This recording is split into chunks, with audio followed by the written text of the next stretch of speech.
ओम सभी को नमस्ते। मंत्रोच्चारण। ओम सहना भवतु सहनौ भुनक्तु सह वीर्यं करवावहै तेजस्विनावधीतमस्तु मा विद्विषावहै। ओम शांति शांति शांति। वैशेषिक दर्शन की कक्षा संख्या है 49 है। 49 कक्षा है और तीसरे अध्याय का दूसरा आहनिक चल रहा है और बहुत ही महत्वपूर्ण विषय आत्मा के लिंगों को लेकर के विचार चल रहा है। 4 सूत्र हमने पूरे किए हैं। आत्मा के बहुत सारे लिंग बताए गए हैं। प्राण, अपान, निमेष, उन्मेष, जीवन, मन, गति, इंद्रियांतर विकार, सुख, दुख, इच्छा, द्वेष, प्रयत्न, ये सब आत्मा के लिंग हैं। तो कल जिनके प्रश्न रह गए हैं पहले प्रश्नों पर विचार करते हैं, फिर आगे बढ़ूंगा। शेखर जी हैं तो अपने प्रश्न रख सकते हैं।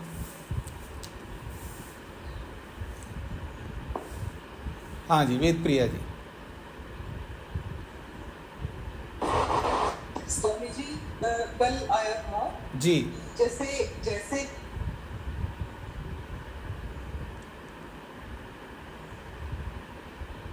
आज आपकी आवाज़ बंद हो गई। अब आ रही है? हाँ बोलिए। स्वामी जी, जैसे कल आया था, दर्शन के साधन नेत्रों से देखने के कारण आत्मा दृष्टा कहलाता है। तो क्या स्वामी जी बाकी जो साधन है, इंद्रियां, ज्ञानेंद्रियां, उन सबको भी इसके अंतर्गत लिया जाएगा? हाँ जी, श्रोता कहेंगे, दृष्टा कहेंगे, घ्राता कहेंगे, रसयिता कहेंगे। हाँ? और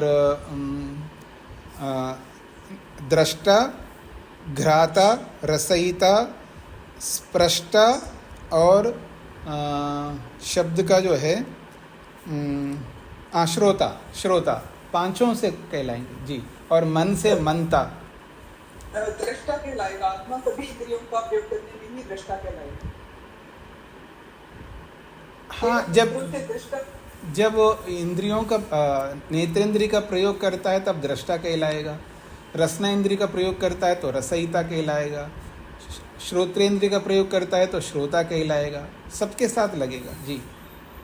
पर स्वामी जी जैसे बोलते हैं दृष्टा भाव रखना है, खाने में भी सुनने में भी दृष्टा भाव रखना है, वो भाव की बात करें तो नहीं, दृष्टा भाव रखने के लिए इसलिए बोला जाता है क्योंकि जब हम देखते हैं तो केवल ज्ञान नहीं प्राप्त कर रहे होते, देखते ही हम कोई ना कोई राग या द्वेष उत्पन्न करते हैं या मोह उत्पन्न करते हैं।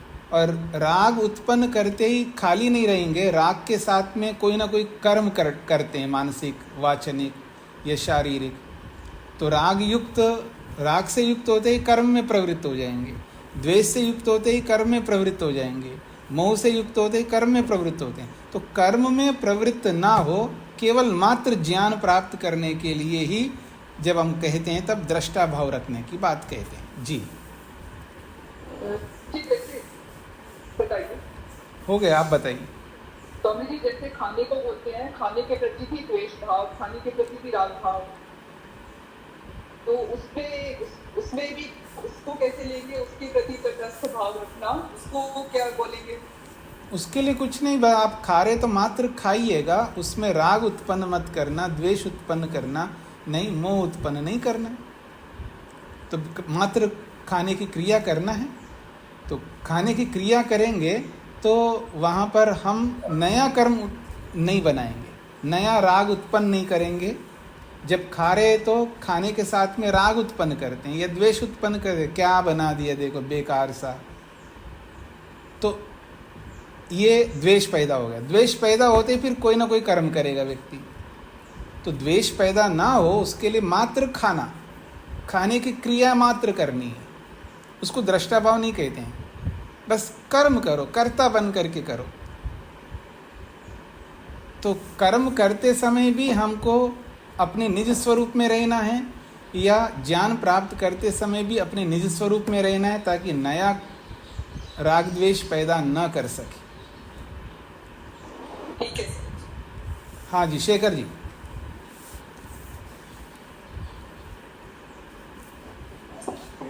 प्रणाम स्वामी जी। जी स्वामी जी, जो अभी विद्या जी भी पूछ रहे थे, मतलब आंखों के कारण ही दृष्टा भाव तो हम सुन रहे हैं, तब भी दृष्टा भाव से गंध से भी दृष्टा, मतलब एक ज्ञानवान होने के हिसाब से कह रहे हैं ना, दृष्टा भाव। ऐसे तो उन्होंने आंखों के हिसाब से कहा नहीं, जब आंखों से ज्ञानेंद्रियों से हम दृष्टा भाव बन जाते हैं।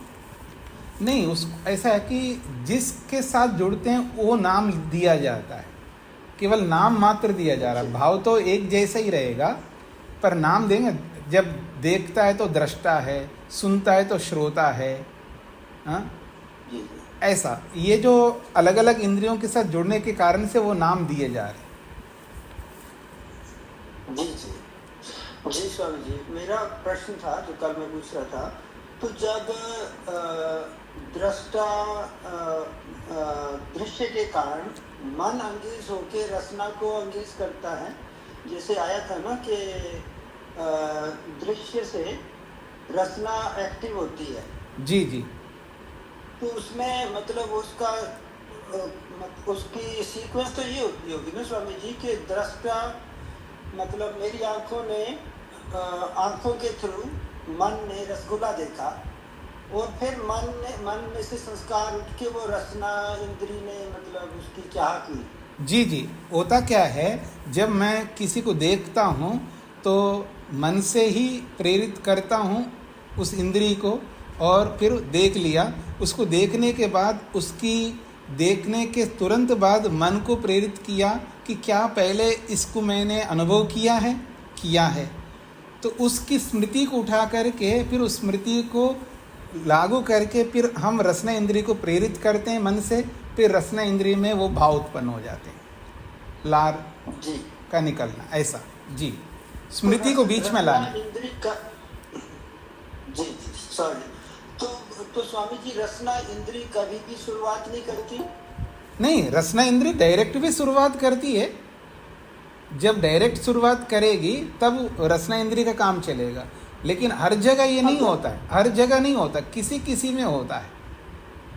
नींबू के विषय में, नींबू को हमने देखा भी नहीं है, केवल किसी ने नींबू बोलते ही हम स्मृति उत्पन्न करके मुंह में पानी ला सकते हैं।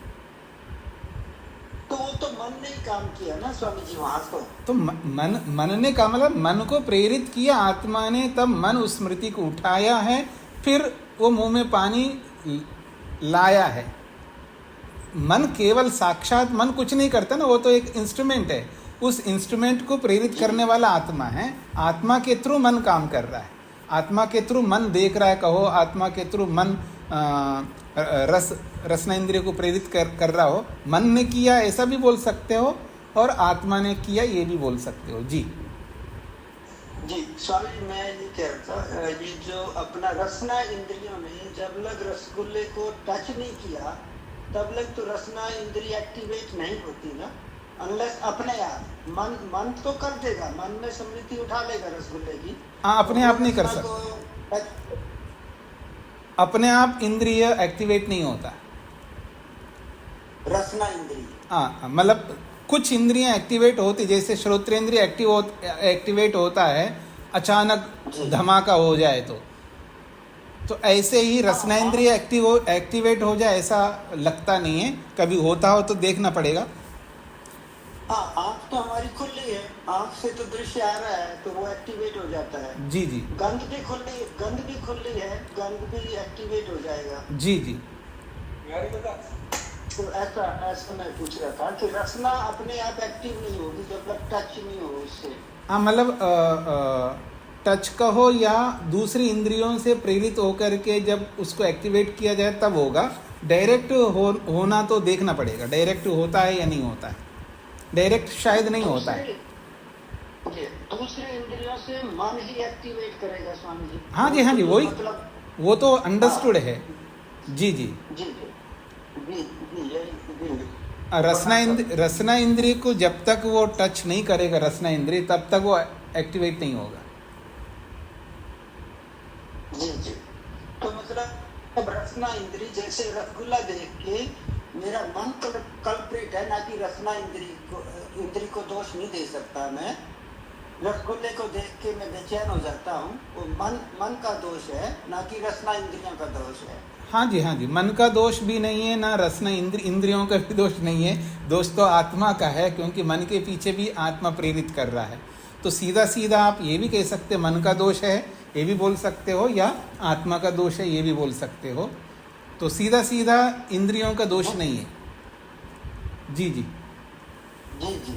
और लेकिन स्वामी जी, जो दृश्य है, मैंने एक सुंदर स्त्री को देखा, तो उसमें तो दृष्टि दृष्टि का नेत्र इंद्रियों का दोष कह सकते हैं ना? नहीं, नेत्रेंद्रिय का कोई दोष नहीं है, मन का दोष है। क्योंकि मन जिस विचार को लेकर के नेत्रेंद्रिय से देखता है, वो इस हमारा विचार सामने आएगा। क्योंकि नेत्रेंद्रिय का तो मात्र देखना, उसको रूप को दिखाना है। उसको नहीं पता है अच्छा रूप है, खराब रूप है, या कैसा रूप है। लेकिन रूप को देखने के बाद मन विचार करता है कि ये अच्छा है, इसलिए ये मैं उससे प्रभावित हो रहा हूँ, ये अच्छा नहीं, इसलिए उससे मैं दूर होना चाहता हूँ। मन स्वामी जी, जब हम जी जी जी हम स्टेटमेंट कहते हैं कि इंद्रियों को जितना भी भोग देते हैं वो निपुण हो जाती है इंद्रियां, तो उसका क्या मतलब हुआ? निपुण हो जाते हैं का मतलब होता है उसके अंदर भोगने की प्रवृत्ति बढ़ती है मन के थ्रू। पीछे वहां पर भी मन काम कर रहा है। तो मन मतलब मन के संस्कार ही तो काम कर रहे हैं, ना कि इंद्रिय। ऐसा मतलब पढ़ने में आता है कि सारी इंद्रियां मतलब और चतुर हो जाती है, मतलब उनको और अपना इधर उधर से करके उसको पूर्ति करने की करती हैं। लेकिन ये हमारा संस्कार ही, मन और संस्कार वही कर रहा है। हम मन के माध्यम से इंद्री को, मशीन को भी हम लगातार चला के रख रहे हैं, तो मशीन भी चल रही है ना, मशीन का भी सामर्थ्य बढ़ रहा है ना। लेकिन मशीन के सामर्थ्य को बढ़ाने के पीछे मन मेन कारण है, जो आप कहना चाह रहे हैं। बिल्कुल बिल्कुल ठीक है। तो इंद्रियां का कोई अपना अलग से मतलब चतुराई उसमें वो नहीं आती? चतुराई तो इंद्रियों में नहीं है, चतुराई इंद्रियों में नहीं है, मन के माध्यम से चतुराई उसके अंदर आती है। जी स्वामी जी, धन्यवाद जी। हाँ जी, मधु जी को क्या कहना है? स्वामी जी नमस्ते जी। स्वामी जी, इसमें इंद्रिय आत्मा के जो विशिष्ट लक्षण बताए हैं, इसमें इंद्रिय और अंतर विकार में क्या आएगा, मुझे नहीं समझ आ रहा। इंद्रियांतर विकार एक शब्द है। इंद्रियांतर विकार का अर्थ है एक इंद्रिय अगर एक्टिवेट होता है, उसके कारण से दूसरी इंद्रिय भी एक्टिवेट होता है। अर्थात मैंने आंखों से नींबू को देखा और देखते ही अब रसना इंद्रिय एक्टिवेट हो गया, उसमें मुंह में पानी आ गया। तो एक इंद्रिय के कारण से दूसरी इंद्रियों में अंतर आता है, तो इसको कहते हैं इंद्रियांतर विकार। अर्थात एक इंद्रिय के काम करने पर दूसरी इंद्रियां भी काम करने लगती है। यह है इंद्रियांतर विकार का अर्थ। धन्यवाद सर जी। हाँ जी, अंजलि जी। नमस्ते स्वामी जी। स्वामी जी, ये पूछना था कि जब हम इंद्रियों से सन्निकर्ष करते हैं तो आपने बोला कि ज्ञान प्राप्त होता है, तो मेरा प्रश्न था कि वो कर्म कब करता है? जो मैं समझी कि राग द्वेष जो उत्पन्न होता है उससे मतलब कर्म बनता है, उसके बाद बनता है, राग द्वेष उत्पन्न होने के बाद? हाँ जी, राग ही कर्म में प्रवृत्त करता है। राग, द्वेष और मोह, ये तीनों ही कर्म में प्रवृत्त करते हैं। अगर राग नहीं है तो कर्म ही नहीं करेंगे, द्वेष नहीं है तो भी कर्म नहीं करेंगे, मोह नहीं है तो भी कर्म नहीं करेंगे। अगर दृष्टा भाव है, मात्र मैंने आपको देखा है, न राग हो रहा है, न द्वेष हो रहा है, न मोह हो रहा है, तो मैं कोई कर्म नहीं करूंगा आपके प्रति, मन में या वाणी से या अवसर आने पर शरीर से। तो इसका ये हुआ कि जैसे अगर हमें कोई, मैंने जैसे रसगुल्ला देखा और उसमें सुख लिया, या मेरे मन में बोला कि आज तो बहुत मजा आ गया या बहुत ही अच्छा लगा, ये राग उत्पन्न करना है? नहीं, आप कुछ क्या कहना चाह रहे, मेरे को स्पष्ट नहीं हुआ। आप जो आपने बोला ना कि जैसे ये ज्ञान के बाद राग और द्वेष उत्पन्न होता है, होता नहीं। देखिए, मैंने देखा है, किसी को भी देखा है, देखते ही मैंने ही अर्थात मन से राग उत्पन्न करता हूँ उसमें। जब मैं राग उत्पन्न करता हूँ तो राग का अगली परिणति है कर्म करने की, तो कर्म हो जाएगा कोई ना कोई। अगर मैंने देखा है तो देखते ही द्वेष पैदा किया तो द्वेष से कोई ना कोई कर्म बनेगा। तो कर्म अपने आप राग उत्पन्न नहीं होता, अपने आप द्वेष उत्पन्न नहीं होता है, मन से मेरे को उत्पन्न करना होता है राग को। या यूं कहिए, मैं मन से खाली नहीं रह सकता, देखते ही राग उत्पन्न करूंगा, द्वेष उत्पन्न करूंगा या मोह उत्पन्न करूंगा, और तीनों में से जो भी उत्पन्न करूंगा उसके बाद कर्म भी करूंगा। नहीं तो हो सकता है मैं दृष्टा भाव से भी देखूं, वो तो बोल ही दिया है ना मैंने, तो बोल ही, हो सकता नहीं, हो सकता नहीं, अपने आप नहीं होता है। अगर मैं केवल दृष्टा भाव से ही देखना चाहता हूं तो देखूंगा। अगर ये चाह मात्र से भी नहीं देख सकता, मेरे को अभ्यास ही नहीं दृष्टा भाव से देखने का, वो तो विवेक चाहिए, उसके लिए अभ्यास चाहिए। विवेक और अभ्यास से ही मैं दृष्टा भाव में रह सकता हूँ। अगर विवेक अभ्यास नहीं है, केवल मैं केवल देख रहा हूँ जी, मैं कोई राग द्वेष उत्पन्न नहीं कर रहा हूँ, ऐसा बोलने मात्र से नहीं होता है। स्वामी जी, तो अगर जैसे खाना में रसगुल्ला अच्छा लग रहा है तो मैं अगर मन में सोचूं कि ठीक है भाई, ये तो मेरे स्वास्थ्य के लिए अच्छा है, इसमें छेना है, देखिए इधर उधर मत जाइए, इसको कितने ही आप बढ़ा दो, अच्छा है मेरे स्वास्थ्य के लिए अच्छा है, मैं उतना ही खाऊंगा, ये सब पहले सुन लीजिए। नहीं, ये मेरा पूछने का ये मतलब है कि जो आप राग कह रहे हैं, राग यही हुआ ना कि इनको मुझे अच्छा लगने लगे और मुझे संस्कार बने और मुझे दोबारा खाने की चाह हुई, यही राग लगने लगा। देखिए, लगने लगा, एक तो लगने का अनुभव करना, और अनुभव ना करते हुए भी लग जाता है, वो हमको पता नहीं लगता है। ये बिना विवेक के, बिना अभ्यास के आप वो नहीं कर सकते। केवल ये मेरे लिए स्वास्थ्य के लिए लाभकारी है, मैं उतना ही खाऊंगी या जो भी है, तो वो करते हुए भी राग हो सकता है, द्वेष हो सकता है, मोह हो सकता है। इसलिए बिना विवेक के, बिना अभ्यास के हम किसी पर भी ज्ञान प्राप्त करने के लागू करेंगे तो वहाँ पर राग द्वेष मोह तीनों में से एक उत्पन्न होगा। तो ये तो योगी कर सकता है। हाँ, योगी कर सकता है, कॉमन जना तो फिर हमारा कोई नहीं कर सकता। इसलिए तो ये समस्या है, इसलिए तो हमारे लिए बहुत मेहनत करना होगा। इतना आसान नहीं है कि मुक्ति को प्राप्त करना, ईश्वर तक पहुंचना, वैराग्य को प्राप्त करना, समाधि लगाना इतना आसान नहीं है। उसके लिए बहुत अधिक विवेक चाहिए और उस विवेक के साथ साथ अभ्यास चाहिए, और बिना विवेक के, बिना अभ्यास के ये हो नहीं सकता। हाँ जी, शकुंतला जी। नमस्ते स्वामी जी। जी स्वामी जी, कल हमने प्राण और अपान के बारे में समझा जी, तो मैं ये समझी कि इनकी दोनों तरफ से व्याख्या होती है जी। जैसे हम वायु को अंदर लेते हैं तो उसको प्राण कहते हैं जी, और फिर दूसरी व्याख्या में ऐसा भी बताया कि प्राण जैसे वायु को अंदर लेते हैं उसको अपान भी कहते हैं जी। तो ये ठीक है क्या? मैं हाँ, वैसा ही बताया मैंने, जो लिखा है शास्त्रों में वैसा ही लिखा है, वैसा ही बताया।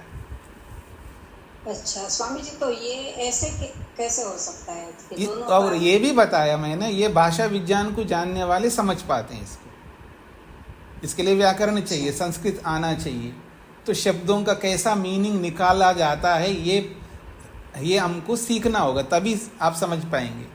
अभी तो हमको केवल ऋषि ने बताया है तो हमको मानना है बस, और इसके डिटेल में जानना है तो उसके लिए पढ़ना पड़ेगा, संस्कृत पढ़नी होगी, व्याकरण पढ़ना होगा, भाषा का मर्म कुछ जानना होगा, तो हम समझ पाएंगे। वैसा प्रत्यक्ष करने के लिए तो मेहनत करना पड़ेगा। जी, थोड़ी बहुत हिंट दे सकते हैं स्वामी जी? वो तो मैंने कल दिया ही था ना, कल हिंट दिया था ना। जो आपानयति इति अपान, जो सांस लिया जाता है उसको प्राण कहते हैं। तो वो शब्द ही कह रहा, पाना का मतलब लेना, ग्रहण करना, अपान का मतलब है आसमंतात् पानयति, आसमंतात् गृह्णाति इति आपाना, जो सब ओर से सांस अंदर लिया जाता है उसको प्राण कहते हैं।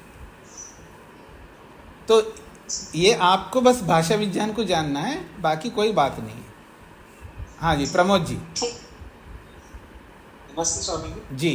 स्वामी जी ने बताया था कि नेत्रों ने देखा किसी स्वादिष्ट वस्तु को और मुंह में पानी आ गया जी। तो इसी प्रकार से ये ले सकते हैं कि सुना, जैसे मान लीजिए सुना रसगुल्ला, कानों से सुना, हाँ तो भी मुंह में पानी आ गया। बिल्कुल, मैं वही तो कहा, नींबू बोलते ही मुंह में पानी आ सकता है यदि मैं मन को एक्टिवेट करूंगा। मन को एक्टिवेट करना पड़ेगा। अगर मैं सुन रहा हूँ, सुनता हुआ भी अनसुना करता हूँ, मेरी रुचि नहीं है सुनने में, तो मुंह में पानी नहीं आएगा। हाँ जी, बहुत गर्मी पड़ रही है, काश कितना अच्छा होता है कि सामने नींबू हो और थोड़ा सा शिकंजी बना सके। ऐसे ऐसे आपको बोलो, आप रुचि पैदा करें, तब मुंह में पानी आएगा। जी।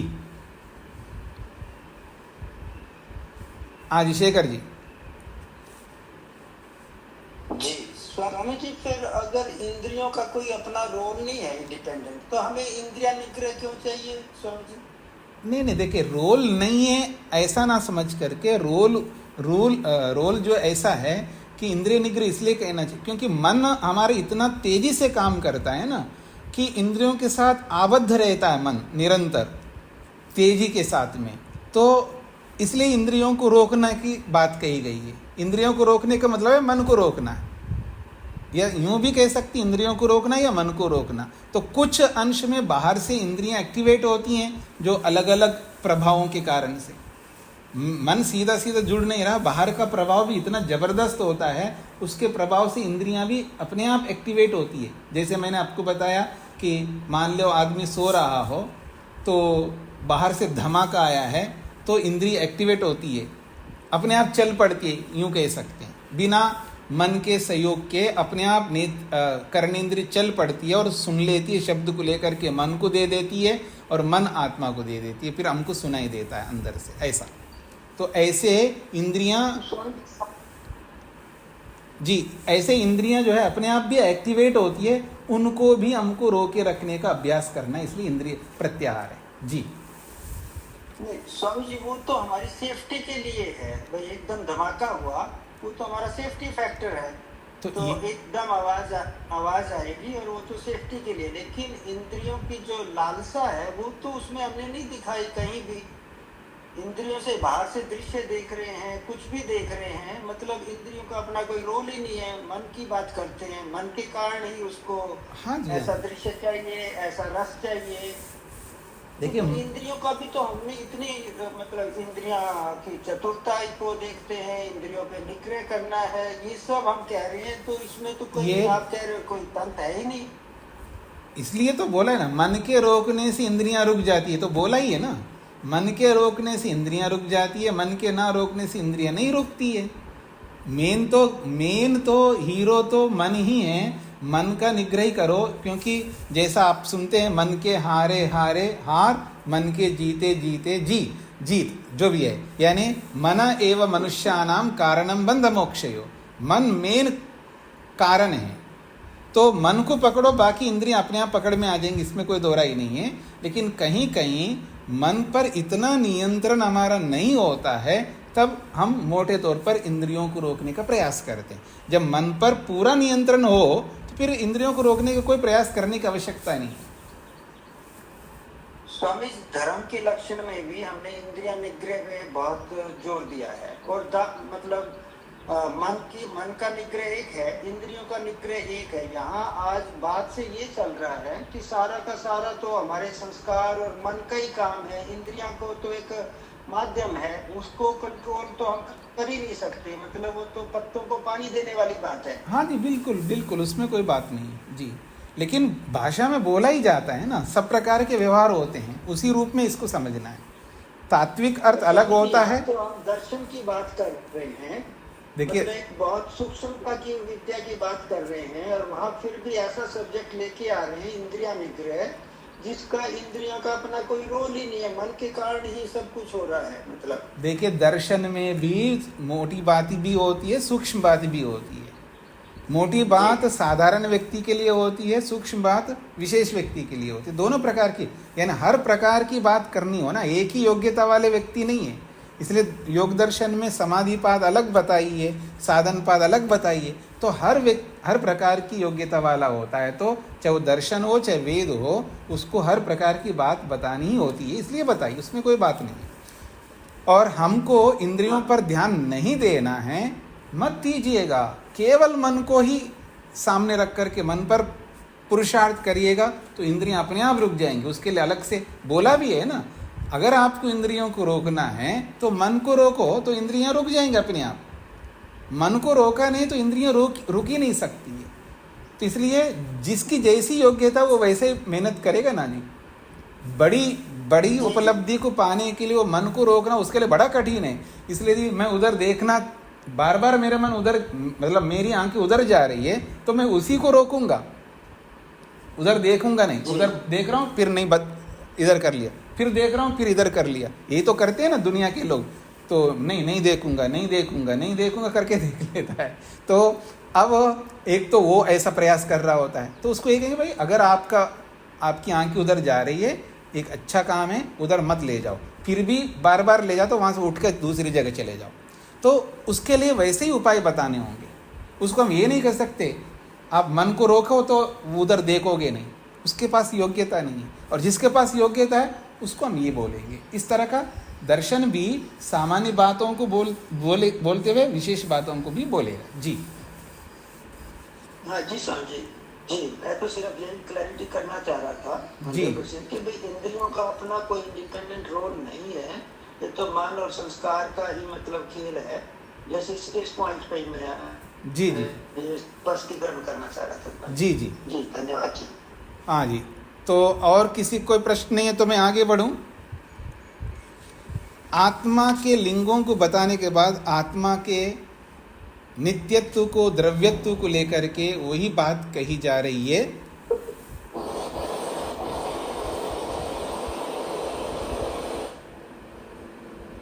माइक बंद करके रखना है ना, जब मैं बोलूंगा तभी तो माइक खोलेंगे ना आप।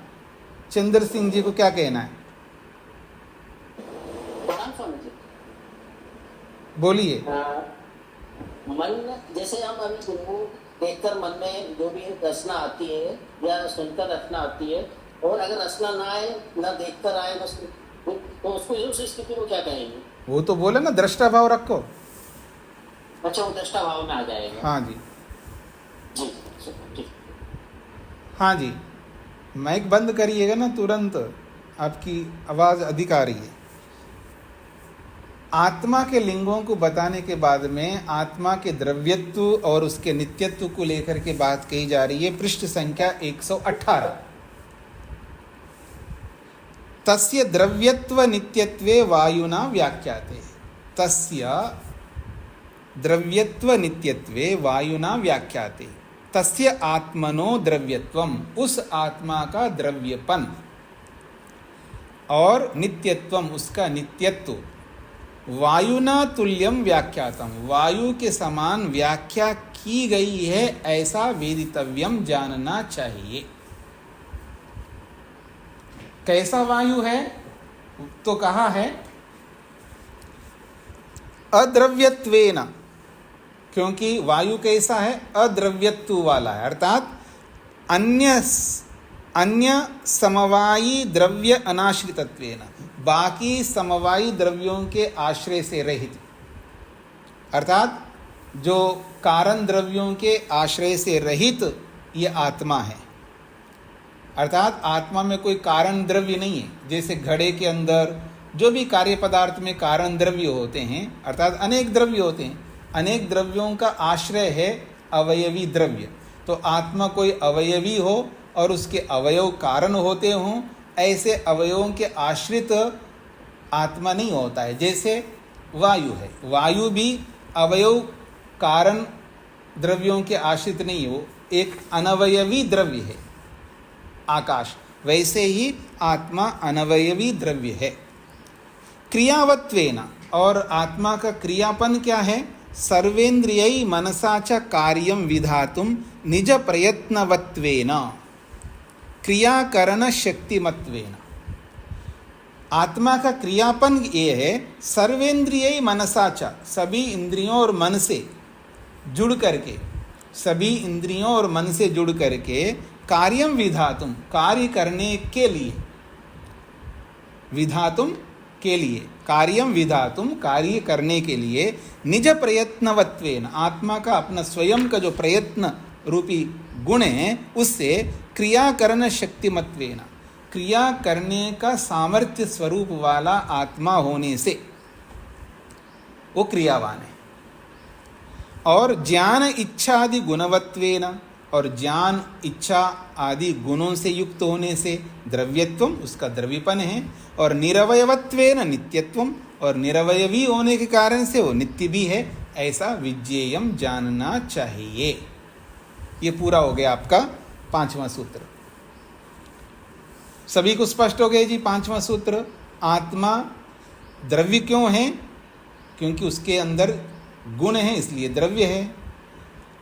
आत्मा नित्य क्यों है? उसमें कोई कारण द्रव्य नहीं है, अन्य द्रव्यों के आश्रय से रहित है, इसलिए उसमें नित्यत्व है।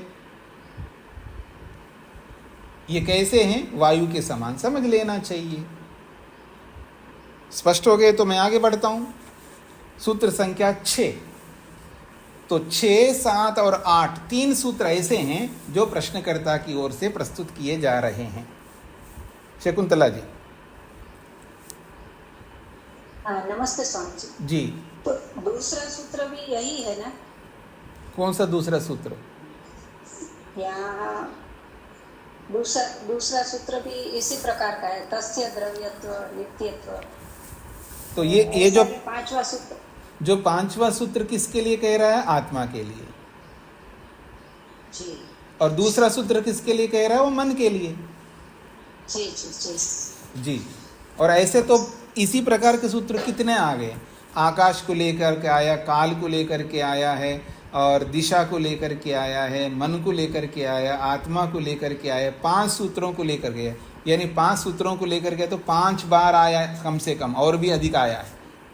जी जी जी। आगे बढ़ रहा हूँ जी। 6वां, 7वां, 8वां 3 सूत्र हैं, और ये तीनों सूत्र आत्मा को लेकर के आशंका उत्पन्न की जा रही है, आत्मा को लेकर के संशय को उत्पन्न किया जा रहा है। आत्मनो अनुमाने विप्रतिपत्ति प्रदर्श्यते त्रिभिः सूत्रैः। आत्मनो अनुमाने, आत्मा के अनुमान करने में, अभी जो चौथा सूत्र था ना, आत्मा का अनुमान किया गया था, आत्मा को अनुमान से जनाया गया है। चौथा जो सूत्र है ना, प्राण, अपान, निमेष, इन सारे लिंगों से आत्मा का अनुमान कराया है। आत्मा होता है, उसके आत्मा के अनुमान में, आत्मा को समझने में, आत्मा को सिद्ध करने में इतने सारे लिंग बताए गए। और लिंग जो है वस्तु को सिद्ध करने के लिए होते हैं, और लिंग का खंडन आप नहीं कर सकते, प्रमाण का खंडन आप नहीं कर सकते। लिंग मतलब प्रमाण, और प्रमाण का खंडन करने के लिए आज तक कोई पैदा नहीं हुआ है। तो ये जो आत्मा को सिद्ध करने के जो लिंग बताए गए, ये सारे के सारे लिंग कैसे हैं? अनुमान से सिद्ध करने वाले हैं, अर्थात आत्मा की सिद्धि अनुमान से होता है, ये प्रस्तुत किया गया। अब प्रश्नकर्ता ये कह रहा है आत्मा की सिद्धि अनुमान से आप कर ही नहीं सकते। वो ये कहना चाह रहा है आत्मा की सिद्धि आप अनुमान से नहीं कर सकते। ये बात इसलिए कह रहा है, ये बात आपको अच्छी तरह समझ में आ जाएगा यदि आप न्याय दर्शन में अनुमान प्रमाण को समझाओ, अथवा योग दर्शन में समझाओ, अथवा सांख्य दर्शन में समझाओ। जिन्होंने योग पढ़ा है, जिन्होंने सांख्य पढ़ा है, जिन्होंने अनुमान पढ़ा है, उनको अनुमान क्या होता है ये समझ में आएगा। और पढ़ कर के भी भूल गए तो फिर उनको समझना बड़ा मुश्किल हो जाएगा। और आपकी समस्या ये है कि मूलभूत सिद्धांतों को ऐसे भूल जाते हैं जैसे पानी के लकीर होते हैं। समझ रहे जी? आप लोग जो मूलभूत सिद्धांत होते हैं, जो बहुत जिनको भुलाया नहीं जा सकता, उनको भी पानी की तरह आप भूल जाते हैं।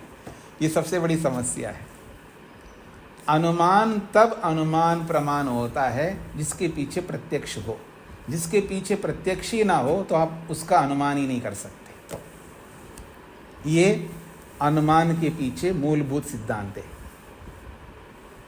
आप में से किसी को याद है अनुमान किसके बेस पर खड़ा रहता है? तत्पूर्वकम त्रिविधम अनुमानम। तत्पूर्वकम प्रत्यक्ष पूर्वकम अनुमानम भवति। अनुमान का बेस प्रत्यक्ष है। बिना प्रत्यक्ष के आप अनुमान नहीं कर सकते। यदि आपने कभी जिंदगी में धुएं को और अग्नि को एक साथ नहीं देखा हो तो आप धुएं को देख करके अग्नि का 3 काल में अनुमान नहीं कर सकते। मैं अनुमान प्रमाण को समझा रहा हूं, समझने का प्रयत्न करना। अलर्ट हो जाइए, सावधान हो जाइए। सोना नहीं का मतलब है एकाग्रता से समझने का प्रयत्न करना है। प्रमाद रहित होकर के समझने का प्रयत्न करना है। अनुमान प्रमाण का बेस आधार प्रत्यक्ष है। जहां प्रत्यक्ष ना हो वहां आप अनुमान नहीं कर सकते। इसलिए अनुमान प्रमाण को बताने के लिए नए दर्शनकार ने स्पष्ट शब्दों में कहा तत्पूर्वकम अनुमानम, तत्पूर्वकम त्रिविधम अनुमानम। प्रत्यक्ष पूर्वक 3 प्रकार का अनुमान होता है। अर्थात जिस अनुमान के पीछे प्रत्यक्ष ना हो आप अनुमान ही नहीं कर सकते। हम जितने भी अनुमान करते हैं वो पहले प्रत्यक्ष किए हुए होते हैं, उसके आधार पर अनुमान करते हैं। जैसा कि अभी मैंने बताया, यदि आपने पिता और पुत्र को देखा है, कभी ना कभी कहीं ना कहीं देखा है, तो ही आप पुत्र को देख के पिता का अनुमान करोगे और पिता को देख के पुत्र का अनुमान करोगे। आपको पता ही नहीं पुत्र कौन होता है, पिता कौन होता है, तो आप कभी भी एक को देख करके दूसरे का अनुमान नहीं करोगे।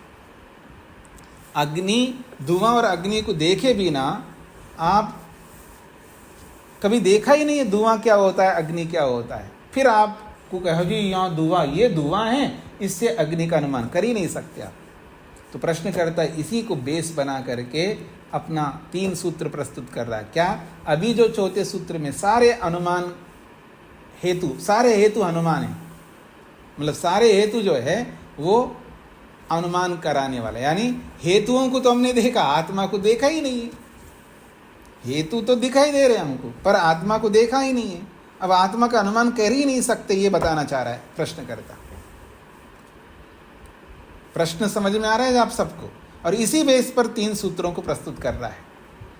तो प्रश्न समझ में आ जाएगा तो उत्तर आपको समझ में आएगा।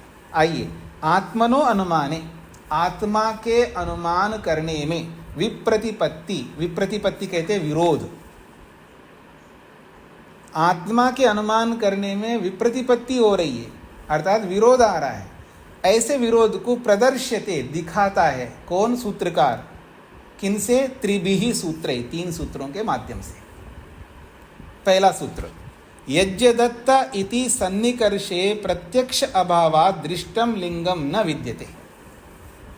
यज्ञदत्त इति सन्निकर्षे प्रत्यक्ष अभावात् दृष्टम लिंगम न विद्यते। यज्ञदत्त इति सन्निकर्षे, यज्ञदत्त शरीरे चक्षुरादि इंद्रिय सन्निकर्षे सति। यज्ञदत्त का मतलब है यज्ञदत्त नामक कोई व्यक्ति है, उसका नाम है यज्ञदत्त, एक नाम है। तो यज्ञदत्त नामक व्यक्ति के शरीर में चक्षु आदि इंद्रिय सन्निकर्षे, चक्षु है या आपकी जो घ्राण इंद्रिय है या आपकी स्पर्शेंद्रिय है, चक्षु आदि इन इंद्रियों का सन्निकर्ष होने पर प्रत्यक्ष अभावात् तद अधिष्ठातु तदंतरे वर्तमानस्य वा आत्मना प्रत्यक्ष अभावात्। पर उस देवदत्त के शरीर के अंदर रहने वाला अधिष्ठाता, तद अधिष्ठातु, उस शरीर का जो अधिष्ठाता है, अर्थात तदंतरे वर्तमानस्य, उस शरीर के अंदर विद्यमान जो आत्मा है, उस आत्मा का प्रत्यक्ष अभावत, प्रत्यक्ष ना होने से। देवदत्त के शरीर में रहने वाला आत्मा का तो आपने कभी प्रत्यक्ष ही नहीं किया, उसके शरीर को देख करके आप उसके आत्मा का कैसे अनुमान करोगे? ये प्रश्नकर्ता कहना चाह रहा है। नहीं आत्मा प्रत्यक्षम भवति, किसी को आत्मा प्रत्यक्ष तो होती नहीं है। जब किसी को आत्मा प्रत्यक्ष नहीं होती है, आप आत्मा का अनुमान ही नहीं कर सकते। तस्मात्, इसीलिए हम कहना चाहते हैं दृष्टम लिंगम न विद्यते, दृष्ट चाक्षुषम लिंगम नास्ति। चाक्षुष लिंग आत्मा के विषय में कोई नहीं है। आत्मा को सिद्ध करने वाला चाक्षुष लिंग, नेत्रेंद्रिय से आत्मा को देख ही नहीं सकते, तो फिर चाक्षुष लिंग कैसे आप बनाओगे? ये कहना चाह रहा है। यथा खलु महानसे सन्निकर्षे अग्नि प्रत्यक्षी क्रियते धूमेन सार्धम। यथा, जैसे कि हम आपको उदाहरण देते हैं अपनी बात को सिद्ध करने के लिए। महानसे, महानस कहते हैं पाकशाला को, किचन को। किचन को संस्कृत में महानस कहते हैं, पाकशाला भी बोलते हैं और महानस भी कहते हैं। तो महानसे, पाकशाला में, किचन में, सन्निकर्षे अग्नि प्रत्यक्षी क्रियते। जब पाकशाला में हम जाते हैं तो हमारी नेत्रेंद्रिय का सन्निकर्ष जब पाकशाला में होता है, तब अग्नि प्रत्यक्षी क्रियते, साक्षात जलती हुई अग्नि को हम चूल्हे में देखते हैं। और कैसे देखते हैं? धूमेन सार्धम, धुएं के साथ साथ देखते हैं। धूमा तस्य दृष्टम लिंगम, धुआं जो है उस अग्नि का दृष्टम लिंगम, साक्षात चाक्षुष लिंग है। अन्यत्र अप्रत्यक्षे अग्नौ, फिर कभी किसी और समय में, अन्यत्र का मतलब है किसी और जगह पर, किसी और समय में, अप्रत्यक्षे अग्नौ, जब अग्नि प्रत्यक्ष ना होने पर, किसी और समय में कहीं आ रहे हैं, जा रहे हैं, किसी और स्थान में अग्नि प्रत्यक्ष नहीं हो रही है, लेकिन धूमेन दृष्टेन लिंगेन अग्नि अनुमीयते, लेकिन धुआं दिखाई दे रहा है आंखों से, अग्नि दिखाई नहीं दे रही, तो उस धुआं रूपी दृष्ट लिंग से अग्नि का हम अनुमान कर सकते हैं। न तथा ऐसा आत्मा के विषय में बिल्कुल नहीं है। मानस न तथा महानस सदृशे, पाकशाला के समान यज्ञदत्त शरीरे, यज्ञदत्त के शरीर में, धूमेन इव दृष्टेन लिंगेन, धुएं के दृष्ट लिंग के समान कोई लिंग आत्मा का अनुमातुम युज्यते, आत्मा के लिए अनुमान करने के लिए लागू होता है। ये ना तथा में, ना जो है ना, ये अंत में जोड़ना है, ना अनुमातुम युज्यते। जैसे धुआं रूपी दृष्ट लिंग से अग्नि रूपी अदृष्ट लिंगी का अनुमान होता है, ऐसे आत्मा का कोई दृष्ट लिंग है ही नहीं है जिसको आपने साक्षात प्रत्यक्ष आत्मा को देखा हो, और वो साक्षात प्रत्यक्ष दृष्ट लिंग से आत्मा का अनुमान करते हो। न च तल लिंगेन आत्मा प्रत्यक्षताम आपद्यते, जब प्रत्यक्ष दृष्ट लिंग है ही नहीं है, फिर उस लिंग से आत्मा का प्रत्यक्ष आप कर नहीं सकते। तस्मात्, इसीलिए, तस्य अनुमानम न युक्तम, इसलिए आत्मा का अनुमान करना उचित नहीं, ये प्रश्नकर्ता का कहना है। हाँ जी, किनको नहीं समझ में आया वो पूछ सकते हैं, नहीं तो मैं आगे बढ़ूंगा।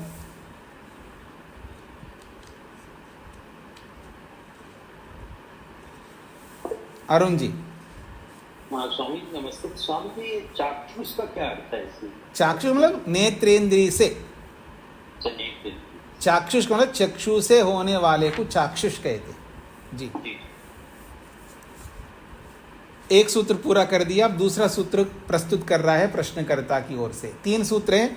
दूसरा सूत्र, सामान्यतो दृष्टाश्च अविशेषः, अनुमान भी अनेक प्रकार से होता है ना, तो कहते सामान्यतो दृष्टात् च अविशेषः, सामान्यतो दृष्टात् च अविशेषः, सामान्यतो दृष्टात् अनुमानाच्च अपि खलु अविशेषो न वस्तु विशेष आत्मा सिद्ध्यति। सामान्यतो दृष्टात् अनुमानात्, सामान्य दृष्ट अनुमान से, जो समान रूप से जो नियम लागू होते हैं उसको सामान्य दृष्ट अनुमान कहते हैं। आप में से सामान्य तो दृष्ट अनुमान पता है जी, किनको नहीं पता है वो हाथ खड़ा करेंगे। सामान्य तो दृष्ट अनुमान किनको नहीं पता है वो हाथ खड़ा करेंगे।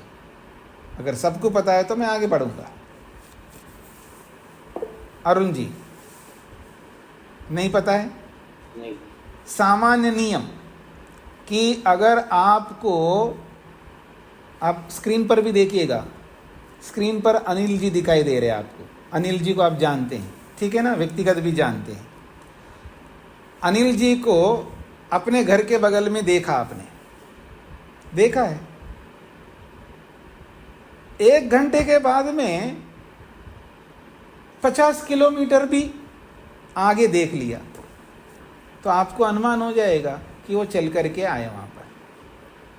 ये सामान्य नियम है, क्योंकि कोई भी वस्तु बिना गति किए देशांतर को प्राप्त नहीं होता है। ये सामान्य नियम है। तो सामान्य नियम से जानने, सामान्य नियम को ध्यान में रख करके किसी वस्तु का हम अनुमान करते हैं उसको सामान्य तो दृष्ट अनुमान कहते हैं। एक व्यक्ति को अपने घर के सामने देखा है, उसी व्यक्ति को दूसरे दिन हमने चंडीगढ़ में देख ला, क्योंकि हम चंडीगढ़ गए तो कल ही तो देखा था मैंने अपने घर के सामने, वही आदमी को मैंने चंडीगढ़ में देख रहा हूँ। तो आप अनुमान कर लेंगे तो चल के आए, चल के मतलब गाड़ी से, ट्रेन से या एयर बस से, मतलब चल के तो आए हैं, ये अनुमान हो जाएगा, देखने की जरूरत नहीं है। इसको सामान्य नियम कहते हैं। तो सामान्य तो दृष्ट नियम से भी आत्मा की सिद्धि नहीं होती है, ये 7वां सूत्र कहना चाहता है। तो आइए, सामान्य तो दृष्टाद अनुमानात च अपि, सामान्य तो दृष्ट अनुमान से भी खलु अविशेषः, कोई विशेष सिद्ध नहीं कर सकते। अविशेष का मतलब सामान्य बात होती है। न वस्तु विशेषा आत्मा सिद्धति, वस्तु विशेष आत्मा की सिद्धि सामान्य नियम से, सामान्य अनुमान से भी आप नहीं कर सकते। क्यों? यतो ही, क्योंकि ज्ञान इच्छादयो गुणाः, ज्ञान, इच्छा, द्वेष आदि ये सारे के सारे गुण हैं। तै गुणी इति अनुमीयते, गुणों से तो गुणी का अनुमान हो जाएगा भाई। ज्ञान से ज्ञानी का अनुमान होगा, इच्छा से इच्छावान का अनुमान होगा, द्वेष से द्वेषवान का अनुमान होगा। तो ज्ञानादयो गुणा, ज्ञानादि ये सारे के सारे गुण हैं जो आत्मा के विषय में बताया गया है। तो गुणों से गुणी इति अनुमीयते, गुणों से तो गुणी का अनुमान होता है। गुणा खलु द्रव्यम आश्रयन्ति, और आप सबको पता है गुण जो है द्रव्य के आश्रित रहते हैं। भवतु तद युक्तम, ये बिल्कुल आपकी बात सही, हम मान लेते हैं जी, गुण तो गुणी के आश्रित रहते हैं। तो ज्ञान गुण है तो ज्ञानी होना चाहिए, इच्छा गुण है तो इच्छावान होना चाहिए। तद युक्तम, आपका ये कथन उचित है। किमपि द्रव्यम अदृष्टम, हाँ ये तो सिद्ध होता है ज्ञानी कोई होगा। किमपि द्रव्यम, कोई द्रव्य है और वो अदृष्ट द्रव्य है जिसको हम देख नहीं सकते। तत्किमिति न वक्तुम शक्यते, फिर वो द्रव्य कौन है ये तो नहीं कह सकते। मतलब कोई द्रव्य है सिद्ध होता है, ज्ञान है तो ज्ञानी सिद्ध होता है, इच्छा है तो इच्छावान सिद्ध होता है। वो क्या द्रव्य है ये सिद्ध नहीं कर सकते, ये कहना चाह रही है। तस्मात्, इसीलिए तद अदृष्ट लिंगै स आत्मा इति बोधा कथम स्यात्, उन अदृष्ट लिंगों से, उस ज्ञान से, इच्छा से, द्वेष से कोई द्रव्य है, क्योंकि बिना गुण द्रव्य के नहीं रह सकते। ज्ञान एक गुण है, किसी न किसी द्रव्य के आश्रित रहेगा। इच्छा भी गुण है, वो किसी न किसी द्रव्य के आश्रित रहेगा। वो द्रव्य है ये तो सिद्ध करोगे आप, लेकिन वो द्रव्य आत्मा है ये कैसे सिद्ध करोगे आप, ये कहना चाहता है। इसलिए आप आत्मा की सिद्धि सामान्य तो दृष्ट नियम से नहीं कर सकते। अब यहाँ सामान्य तो दृष्ट नियम क्या है जी?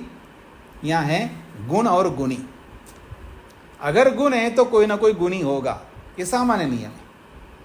जैसे गति के बिना कोई व्यक्ति देशांतर गमन नहीं कर सकता, ये सामान्य नियम है। ऐसा ही सामान्य नियम यहाँ है, गुण है तो गुणी होगा, अर्थात गुणी का मतलब है गुणों को धारण करने वाला होगा। तो गुणी तो सिद्ध कर लोगे आप गुणों से, पर वो गुणी आत्मा ही है ये कैसे सिद्ध करोगे? लेकिन आप तो आत्मा की सिद्ध कर रहे हो, ये प्रश्नकर्ता का कहना है। सभी को स्पष्ट हो गया जी दूसरा सूत्र? अब तीसरा सूत्र है पूर्व पक्ष निष्कर्ष। अब इन दो सूत्रों से वो एक निष्कर्ष पर आ रहा है, प्रश्नकर्ता अपने निष्कर्ष पर आ रहा है। तस्माद आगमिकः, इसलिए हम कहना चाहते हैं आप अनुमान से आत्मा को सिद्ध नहीं कर सकते। अगर आपको आत्मा को सिद्ध करना है तो आप आगमिकः, आगम प्रमाण से, शब्द प्रमाण से तो सिद्ध कर सकते हो आत्मा को, लेकिन अनुमान प्रमाण से सिद्ध नहीं कर सकते। ये निष्कर्ष उसने निकाला है प्रश्नकर्ता। तस्मात्, इसलिए हम कहना चाहते हैं आगमिकः, ये जो आत्मा की सिद्धि है वो आगम से ही होती है, अनुमान से नहीं हो सकता। तस्मात् आगमिका, तस्मात् इसीलिए हम कहना चाहते हैं स आत्मा, जिसको आप आत्मा कह रहे हो, प्रत्यक्ष अनुमानाभ्याम असिद्ध, प्रत्यक्ष से सिद्ध नहीं कर पाए और अनुमान से सिद्ध नहीं कर पाया आपने, क्योंकि आत्मा को कोई प्रत्यक्ष लिंग तो दिखाई नहीं आपने, और आत्मा को प्रत्यक्ष लिंग से सिद्ध नहीं कर पाया तो प्रत्यक्ष से सिद्ध नहीं हो पाया और अनुमान से भी सिद्ध नहीं हो पाया। तो इसलिए स आत्मा, वो जो आत्मा है, प्रत्यक्ष अनुमानाभ्याम असिद्ध सन, प्रत्यक्ष और अनुमान से सिद्ध ना होता हुआ, खलु आगम साध्य एव इति, आगम से ही सिद्ध करने योग्य है। आगम से ही आप आत्मा को सिद्ध कर सकते हो। आगम कहते शब्द प्रमाण को, तो शब्द प्रमाण से ही आप सिद्ध कर सकते हो। आगमे तो विद्यते, हाँ आगम प्रमाण में, शब्द प्रमाण तो बहुत प्रमाण है। आत्मा नाम न पदार्थ, आत्मा नामक पदार्थ शब्द प्रमाण में बतेरे लिख रखा है, अर्थात बहुत लिख रखा है। जैसे कि अब उदाहरण दे रहा है, वो प्रमाण दे रहा है, यस्मिन् सर्वाणि भूतानि आत्मा एव अभूत विजानत, ये यजुर्वेद का प्रसिद्ध प्रमाण है। तो आत्मा एव अभूत विजानता, विजानता का मतलब जानने वाला व्यक्ति, विद्वान, योगी। विजानता जानने वाला व्यक्ति क्या समझता है आत्मा के विषय में? यस्मिन् सर्वाणि भूतानि, जितने भी प्राणी हैं, जितने भी जीवधारी प्राणी हैं, सर्वाणि भूतानि, सारे के सारे प्राणी, आत्मा एव अभूत, वो आत्मस्वरूप है। मैं कोई शरीर को नहीं, ये जो स्त्री शरीर को मैं नहीं देख रहा हूँ, बस स्त्री शरीर में आत्मा को देख रहा हूँ जो मेरी जैसी है। ये जो कुत्ता को कुत्ते के रूप में नहीं देख रहा हूँ, कुत्ते के अंदर मुझ जैसी आत्मा को देख रहा हूँ। ये जो मच्छर है, मच्छर को मच्छर के रूप में नहीं देख रहा हूँ, इस मच्छर के अंदर मुझ जैसी एक आत्मा को देख रहा हूँ। ये है यस्मिन् सर्वाणि भूतानि आत्मा एव अभूत, बस मैं आत्मा के स्वरूप में देखता हूँ। ये कौन देख रहा है? एक योगी, एक समाधिस्थ व्यक्ति। तो आत्मा शब्द आ गए ना प्रमाण में, शब्द प्रमाण में। दूसरा, आत्मानं चेद विजानीयाद अयमस्मि इति पूरुषः, ये बृहदारण्यक उपनिषद का है। तो कहता है आत्मानं चेद विजानीयाद अयमस्मि इति पूरुषः। चेत का मतलब अगर, कितना अच्छा होता है। आत्मानं चेद विजानीयाद, यदि कोई मनुष्य अपने आप को बहुत बड़ा मानता है, अपने आप को विद्वान मानता है, अपने आप को सन्यासी मानता है, अपने आप को कुछ भी मानता है, पता नहीं, हर कोई व्यक्ति कुछ ना कुछ मानता ही, अपने आप को बड़ा तीस मार का मानता है। यदि, चेत का मतलब यदि, आत्मानम अपने आप को, विजानीयात ये जान ले कि अयमस्मि इति पुरुषा, मैं ऐसा हूँ, मेरा ये स्वरूप है, मैं तो इच्छा स्वरूप हूँ, इच्छा मुझ आत्मा का स्वरूप है, प्रयत्न मुझ आत्मा का स्वरूप है। अगर कोई व्यक्ति ऐसा जान ले तो फिर वास्तव में वही तो पुरुष है, वही तो विशिष्ट व्यक्ति है, वही तो मुक्ति में जाने वाला पुरुष होगा, वही तो विरला होगा, बाकी तो सब ऐसे ही डिंग मारते रहते हैं। ये इसका तात्पर्य है। तो यहाँ पर भी आत्मा शब्द आया। तीसरा प्रमाण दिया है कठोपनिषद का, आत्मानं रथिनं विद्धि शरीरम रथमेव तु। अरे भले आदमी क्यों परेशान हो रहा है? इस शरीर के अंदर रथी बन करके आत्मा विराजमान है, शरीर को तो रथ मान लेना, तो आपकी सारी समस्या समाप्त हो जाएंगी। क्यों परेशान होते जा रहे हो? रथ बिगड़ सकता है, रथ के बिगड़ने से आप रोते हो, परेशान होते हो, दुखी होते हो। उसको ठीक करो, ठीक करने में बुद्धि लगाओ, ठीक करने में प्रयत्न करो। ऐसे हाय हाय करते जा रहे हो। अपने शरीर को रथ मान लो और स्वयं को रथी मान लो। बस कार में बैठ के जा रहा हूँ, ठीक है जी, कार बिगड़ गए, कोई बात नहीं, फिर कभी जाएंगे अथवा दूसरा ले लेंगे। दो बातें आ गई। शरीर है, आत्मा मतलब कार है भाई, बिगड़ जाती है। ऐसे थोड़ी है कि ऐसी कोई कार दुनिया में पैदा ही नहीं हुई जो बिगड़ती नहीं हो। बिगड़ गई कोई बात नहीं, दूसरा कार ले लूँगा। एक तो ये है। अथवा दूसरा है कोई बात नहीं, कार बिगड़ गई, इसको ठीक कर लूँगा। रोना धोने की क्या बात है। ऐसा ही शरीर के बारे मानो। क्या मानो? मर गए आपका अपना निकट का, कोई बात नहीं, दूसरा शरीर मिल जाएगा उसको, क्या रोना धोना है। अथवा अपने ही शरीर में कुछ बिगाड़ हो गया, कोई बात नहीं, उसको ठीक कर लूँगा। हाय हाय क्या करना है, टेंशन क्यों लेना है, धक्का क्यों लगना चाहिए, ये कहना चाहता है। तो यहाँ पर भी आत्मा आया। अगली बात योग दर्शन का, तम अनुमात्रम आत्मानम अनुविद्य अस्मि इति एवं संप्रजानीते। ये योग दर्शन का प्रमाण दिया वेद व्यास जी का। तम, उसको, अनुमात्रम, जो सूक्ष्म रूप है, अणु जैसे एटम की तरह बहुत सूक्ष्म, अणु कहते हैं, बड़ा सूक्ष्म है। कौन? आत्मानम, आत्मा को, उस अनुस्वरूप आत्मा को अनुविद्या जान करके, अस्मि इत्येवं संप्रजानीते, मैं तो ऐसा हूँ, मैं तो बहुत सूक्ष्म हूँ, मेरे कोई फर्क नहीं पड़ता है, कोई मेरे को पीट नहीं सकता, मेरे अंदर गाली को पहुँचा नहीं सकता, नैनम छिंदन्ति शस्त्राणि की तरह, मेरा कुछ नहीं बिगड़ सकता, मैं तो ऐसा हूँ, मेरा स्वरूप इस तरह है, ऐसा संप्रजानीते, आत्मा जान लेता है। योगनिष्ठ व्यक्ति अपने आप को अनुस्वरूप सूक्ष्म मान करके, मैं तो ऐसा हूँ मान करके, राग द्वेष से, मोह से छूट जाता है। ये इसका तात्पर्य। अतः तत्र आत्मनि लिंग प्रदर्शनम न युक्तम। इसलिए हम कहना चाहते हैं, जो आप चौथे सूत्र में आत्मा के अंदर बहुत सारे लिंगों का प्रदर्शन किया है, वो युक्त नहीं है, क्योंकि अनुमान से आप नहीं जान सकते। किंतु आगमता एव सा स्वीकर्तव्य, आगम प्रमाण से ही आत्मा को आप सिद्ध कर पाओगे, न प्रत्यक्ष से न अनुमान से। ऐसा प्रश्नकर्ता ने 3 सूत्रों के माध्यम से सिद्धांति का खंडन किया है। अब इसका समाधान आगे के सूत्रों में दिया जाएगा, उसको हम कल समझेंगे। तो इसको यहीं पर विराम देते हैं। प्रश्नों को आप समझ करके आ जाइए। प्रश्नकर्ता भी कितना जोरदार है। प्रश्न है तो समाधान भी होगा। ऐसा नहीं हो सकता है कि प्रश्न तो है और समाधान ना हो, ऐसा कभी नहीं हो सकता। ओम शांति शांति शांति।